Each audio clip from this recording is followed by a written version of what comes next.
You're grinding every day. Long hours, no backup, no accountability. That ends now. The Empower Solopreneur Mastermind gives you one simple advantage: a weekly power session that turns isolation into domination. Every Friday morning on Zoom, you'll get real coaching and real feedback to make real moves. Join a group of driven professionals in a program designed for solopreneurs and people working at home. Stop getting stuck. Start scaling. Seats are limited. Lock in yours today at modernobserver.com/empower-mastermind.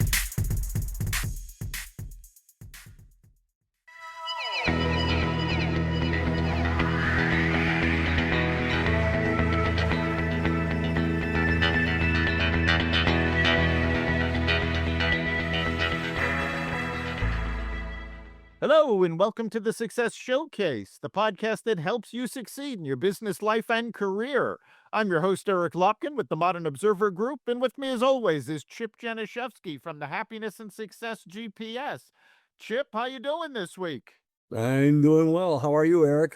Doing all right. You know, we're wrapping up on football season, so it's been an active couple of days with games, and I know a lot of people are enjoying these. I know a lot of people are upset that their teams have been eliminated. You know, it's Yeah, up in our neck of the woods, though, we're a lot of us are New England Patriots fans, and if anybody had placed a bet at the beginning of the year saying that the Patriots would be playing in the AFC Championship game to go to the Super Bowl #1, they would make a whole lot of money. And if they actually win this week and go to the Super Bowl, they're going to make a mint. Not that we're promoting gambling here, but the rest is they finished 4-13 the last 2 years, and they finished 14-3 this year, and are going crazy. So it's just a crazy season. yeah, So it was a remarkable turnaround. I mean, I had somebody complaining to me when the Steelers got eliminated, and I told them point blank, I'm the wrong one to complain to because my team did so badly this year. Not only were we eliminated early from the postseason, we've been eliminated from next season. That, it's wow. So, but anyway, it's always been a fun time here because I think as a lot of you may know, I grew up in Milwaukee, Wisconsin, as a Green Bay Packer fan, and have seen every Super Bowl, starting with Lombardi's first. And I used to watch the Packers on black and white television with my dad when I was growing up in the early '60s. So it's pretty cool. you know, talking about Vince Lombardi. Now, when Vince Lombardi would put together a team strategy, one of the things that he always talked about and insisted on was that people did not waste motion. They did what they needed to do when they needed to do it as quickly as possible. And that's segueing into today's conversation, which we're leaning on principles of lean management, but particularly eliminating waste. Because there's a lot of it in processes, in what you do, in how you spend the time, and waste holds us back. So, we're going to be talking a lot about how the different types of waste and how you can get rid of it to move more effectively and achieve more. Now, a lot of people know these things from Kaizen, which everybody assumes is a Japanese function. Most people know it as the Toyota way. In fact, it wasn't developed by the Japanese. It was developed by the US military for use in Japan after World War II. But most people know it primarily in terms of manufacturing. And in manufacturing, it's very simple to explain. But the same principles are used in lean management. And that's more of soft skills. That's more service oriented, retail, things like that. So it's a little difficult to make the transition from the original, what they call mudas, to how we apply them now. But the basics are actually fairly simple.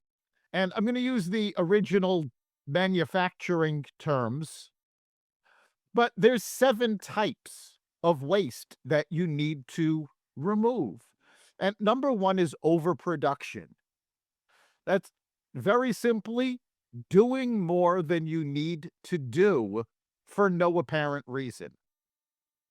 And the key there is no apparent reason. It for manufacturing, it was the overstocking of inventory. When you're doing something personal or professional, it could be overproducing your effort. And I will give you a very simple example of how people waste their effort. You know, we're always told you give 100%, always give 100%. A lot of people always give 110%. But this has actually become fairly twisted over the years because the original concept of this was not giving 100% of your ability, it's giving 100% of the effort required to meet the goal. So here's a very simple example. You're cooking dinner. You've had a fantastic dinner. It's time to clean up, and you're washing the dishes. You've got 2 cutting boards.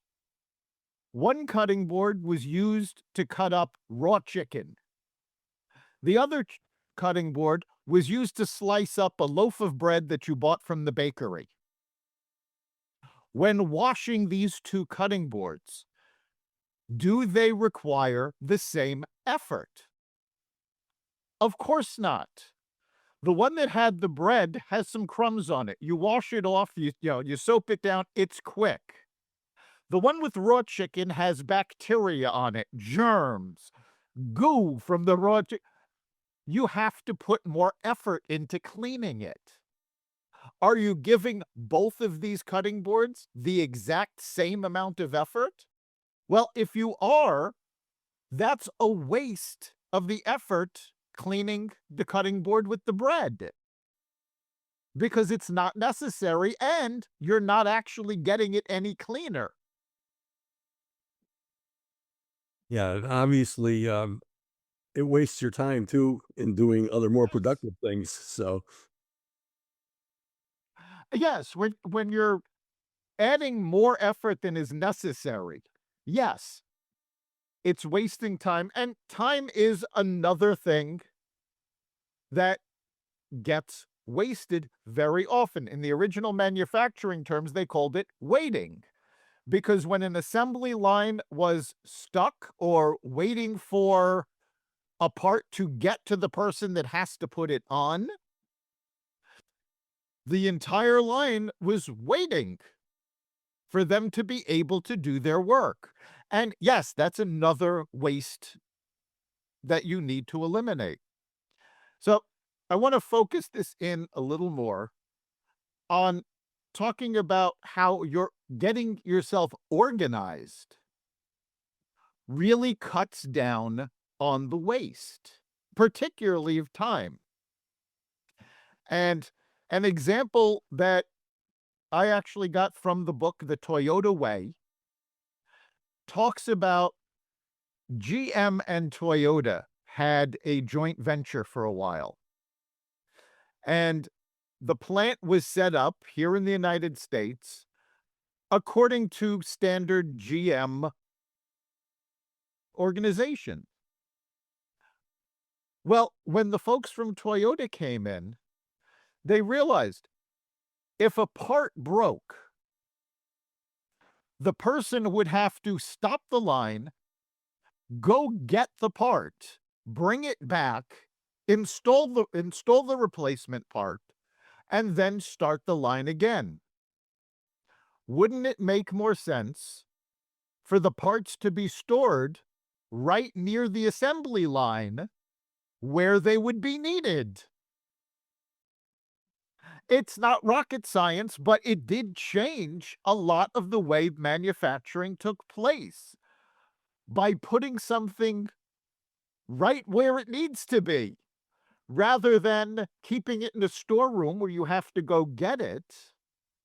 In terms of your office, Supplies and files that you need on a regular basis should be right by your desk. Reference files that you only use once in a while, they can be put in a file cabinet, across the room. But make good use of your space, so you're not just not wasting the space, but you're also not wasting your time and effort.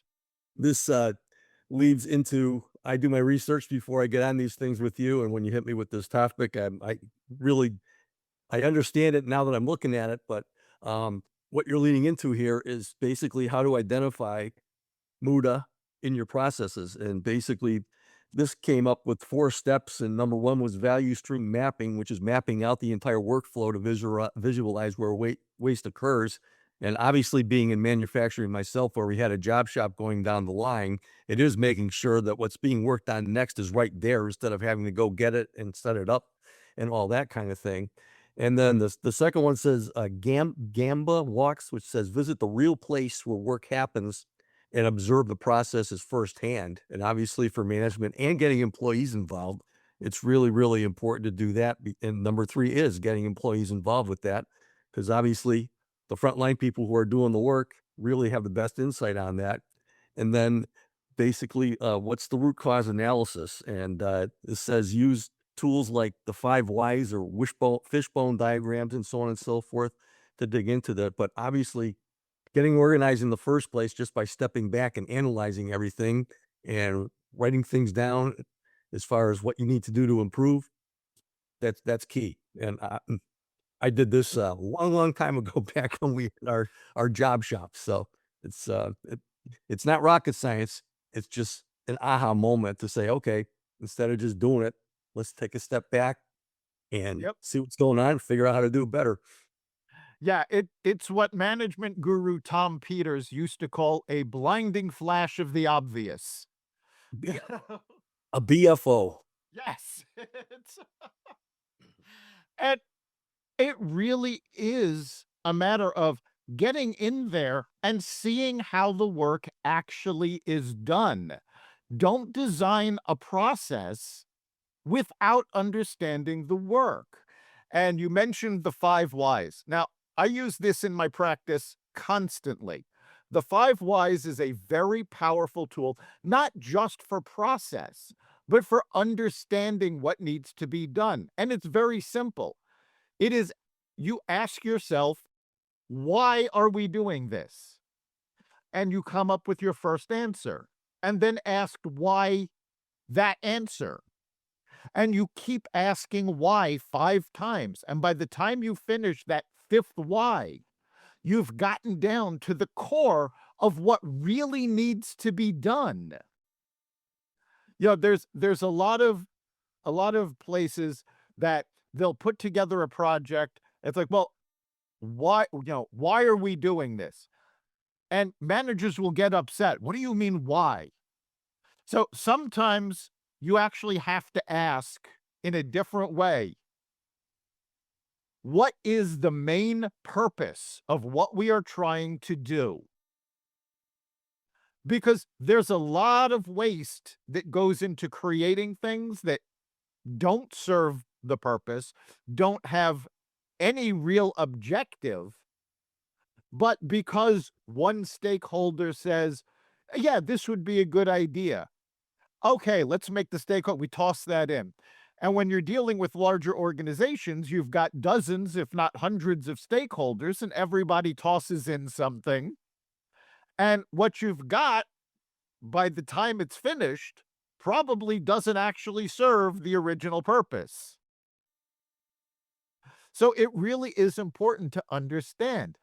And I had a situation, this was back when I was in college. I was working on a mainframe, for those of our listeners who remember mainframe computers. And I had a summer job at a law school, and I was inputting records from their old system into their new system. And the data entry screens, where it was 5 different screens, things had to be put into each of them. And at the end of my summer job, the head of IT asked me what I thought. And I told them point blank, there's a lot of wasted input on these screens. There's 20 or so areas to put data in, but you only really need 2 or 3 on each screen because you don't have data for the rest of them. Why not redesign the screen so that the data you're actually inputting all falls on one screen? This way, instead of going from screen to screen, you've got it all in front of you, you input it, done. Well, not only did they take the suggestion and do that, they asked me if I could come back and work there on every break I had from college. Yeah, it makes sense. Not rocket science. I mean, Right. and I mean, you get to these days too, and I think medical records and this and that, whatever. If you have a doctor's appointment and so on and so forth, it's overkill on that thing as far as way too much information. And I don't know how many of you out there are kind of frustrated just going through screens and updating things every time an appointment comes up. But this is, now that we have the technology to do this stuff, I think it's really important to take a time to ask yourself why and basically go through these steps again to fine tune the system because basically I would imagine if we're wasting a lot of time, with me, it's just clicking next screen, next screen, next screen. Right. And I would imagine that the people on the inside are probably wasting a whole lot of time doing that kind of thing anyway. So, I mean, I know that all of you medical people and a lot of other people out there who are in customer service have the technology for us to tell them how they're doing and compliment them and so on and so forth. But the bottom line is, if you're looking at the consumer first, look at yourself in the mirror. Would you rather be doing that? It's so important to just have a lot of common sense about these things. And I think one of the detriments of all this wonderful technology and AI that we have and so on and so forth is the fact that we've kind of lost our senses a little bit with that. We're a little bit of fine tuning. And I imagine those who are moving ahead business wise and so on and so forth are using exactly what you're talking about today to get there. So, I mean, the opportunity really knocks for those people who get these things together in simple and efficient manners. And that's really what today's all about. All right. It's about simplifying. There is so much waste. And now think about it. How many times do you jot down a note on a piece of paper and then you'll put the paper somewhere and then something else will come up and you'll jot down another note and you'll grab another piece of paper? Well, look at what you've done over the course of a week. How many different pieces of paper do you have notes on when if you had a notepad next to you, you could have put it all on 1 or 2 sheets? We all do these things. Sometimes it's out of habit, sometimes it's out of convenience, but the waste adds up. Wasted time, wasted resources, wasted effort. I mean, you mentioned, going to the doctor's office. I got very frustrated. I think it was the last time I had to go to the doctor when I was having a procedure. So I had to fill out the form on the main My Chart system. And then I had to fill out the same information in the doctor system. And then I had to fill it out again in the hospital's system. It's like, what is the point of having all of these systems if they're not going to connect? It's not making things easier for anybody. And it's just common sense. I don't know. I mean, I go way back and I know that you remember Columbo. But Yes. when Columbo was about to finish solving a case, one of the first things he says it seems to me, duh. Yes. I always, again, using Columbo, his famous catchphrase. Yeah. Just one more question. Yeah. And sometimes all we need to clarify something is one more question. There is never anything wrong with asking questions. There's never anything wrong with saying, you know what? I'm not getting the point of this. I don't quite understand why we're doing this. I want to be able to focus my efforts on achieving what we need to do the best way I can. So I need to understand what it is we're really trying to accomplish. And so many times when you've got decisions being made by committee, you've got decisions being outsourced to AI now, which, by the way, I never recommend. I have actually gotten into fights with AI because I have caught AI taking shortcuts that made absolutely no sense. I asked AI to write a promotion for a podcast that was I uploaded the transcription. And it gave me this entire promotion, and nothing in the promotion had anything to do with what the podcast actually was about. Because it didn't bother to read the podcast. It just assumed that it was the same podcast that I usually asked about. But it wasn't. It was a brand new podcast. So you can't do things the same way over and over again, just assuming that you need the same result. You actually have to ask, why are you doing this? And when you break it down, get rid of the waste, the wasted time, the wasted effort, sometimes the wasted team members. Does this really need a committee of 10 to do it, or can it be done faster and more effectively by 3 people? Yeah, I mean, we've talked off again, we're getting back to simplicity here, but we've talked often about the win philosophy. And this is something that I think could solve a whole lot of problems. And that's basically, and put this in your minds out there, win means what's important now.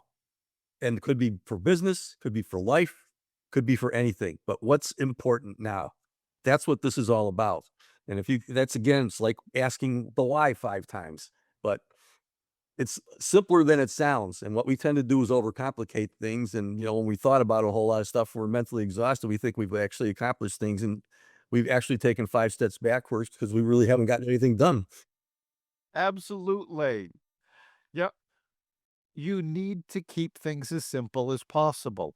And this is something I go through with a lot of clients who are putting together processes. Processes are not there for process sake. Processes are there to streamline work for the person doing it. So the process has to be aligned with the employee, the customer, the patient, whoever it is that has to follow that process. People forget when they put together these systems that it's all about the people who have to use them. That's why they exist. You're creating a process to make sure you get the same result predictably so that your employee doesn't have to reinvent the wheel, or you don't have to reinvent the wheel. Your customer is getting the same quality of product or service that they've come to expect. And so you can train other people to do it and scale up. That's the basic purpose of a process. But we get very pushed aside. There are so many process management gurus that are preaching process for process's sake. And I actually just had this situation with a client. Um, I was meeting with 2 people, one of which had just been studying process management, and she had come up with this great process to help the salespeople of this organization. And I took a look at the salesperson, and I went back to the person that was putting together this process, and I said, think about what you know about the salespeople. Are they going to be able to follow that process without having to think about it, without having to double check. And she looked back and it was this very complicated flow chart. And she went, "No, probably not." And she went, "But I followed the directions of the process management people that I saw on YouTube." And it's like, yeah, because they're enamored with the process, not the end result. You have to keep the why in mind. What's important now is your win. When you accomplish what's important now, you win. It's as simple as that. Yeah, absolutely. I mean, as I said, we have all these tools out there, but when it really gets back to basics, and I've done a lot of consulting organizational stuff for a long, long time, and it really comes down to just an organization chart, which just lists what you do by company function, which in most cases are basically sales development, operations, finance, and HR. And then you just list what has to be done under that as far as just titles without putting any people in there. And then what you do is you list function by function an operations manual with just step by step by step. And that's what this is all about. And I've been doing this manually forever and ever. And if you just get back to it, it really hasn't changed what you need. It's just there's so much different things out there that can do that. And in this world, we are just over analytical about everything because all these tools are there and most of which we're wasting. So it's getting back to the basics, just like what we're saying. What's important? Yes, What's the why? It's a lot easier than it sounds. exactly. Most of us have the tendency to overcomplicate things. It's part of human nature. We're almost trained to think, oh, it can't be this easy. Well, you know what? It really can. You simplify things as far as they will, or to use a quote from Einstein, make it as simple as possible, but no simpler. You don't want to leave out steps, but you want to make sure that each step is as simple as possible for someone else to follow. Just because you understand it doesn't mean someone else will. So keep it simple. Get rid of the waste, wasted time, wasted energy, wasted effort. Just think, if you got rid of all of the wasted effort and energy that you expended during the course of the day, how much more fun could you be having after you get home? But most people finish up a day's work, they're exhausted, they collapse on the couch, they watch TV. If they're really ambitious, maybe they'll read a book. But you're saving your own energy. You're saving your time. When you simplify resources, for those of you who are ecologically minded, you're saving the planet. We're not wasting resources. So much of what we do on a day-to-day basis is wasted. And the simple fact is, it can be overwhelming to try to get rid of all of it. So don't. Start small. Make the decision to eliminate 1% of your wasted time and energy and get that done. And then 90 days later, reduce by another 1%. If you happen to be able to come across something that's going to save you 5 to 10%, fantastic. Don't go more than that at one time because there can be unintended consequences. What you think is waste at the moment may turn out to be important later on down the line. So take it slow and cut your waste bit by bit. All right, and we are just about at the end of our time. So, Chip, what do you think is the big takeaway for our listeners this week? Well, obviously, the takeaway is to simplify things, but the way to get started is I like how to identify the mood in your process. So we talked about value stream mapping, which is mapping out the entire workflow, walking to the real place where stuff gets done, get your employees involved, and asking whys. That's the best way to get started. And it's not a bad idea to just track a couple of days and write down everything that you did and have all your employees, if you're doing that, and workmates do that. It's a great starting point. But that's what's so important, is get started and just work on, as you said, just simplifying one thing at a time, and things are going to happen for you. Yes. For those of our listeners that don't have employees, a lot of folks are freelancers, solopreneurs. Take the time to go through your processes as though you were training somebody brand new. You'd be amazed at how many times when you go through, you'll suddenly realize you've combined steps. You've left things out because you're so used to it that you don't think about it. But when you follow the process as you think you're doing it, you may not be getting the result you want. So take the time, go through your processes, go through what you do, write it down, because that really forces you to think about it. And I mean, yes, you can type it into a Word document, but start with pen and paper, because the act of putting pen to paper actually engages different parts of your mind. And that's important because you want to be focused on this entirely, not just because that's how we've always done it. You've been listening to the Success Showcase. You can catch every episode at xvadio.com, the Apple Podcast app, YouTube, Rumble, Spotify, iHeartRadio, Audible, Amazon Music, and wherever you find podcasts. Remember, make this your best week ever and make next week even better. We'll see you then.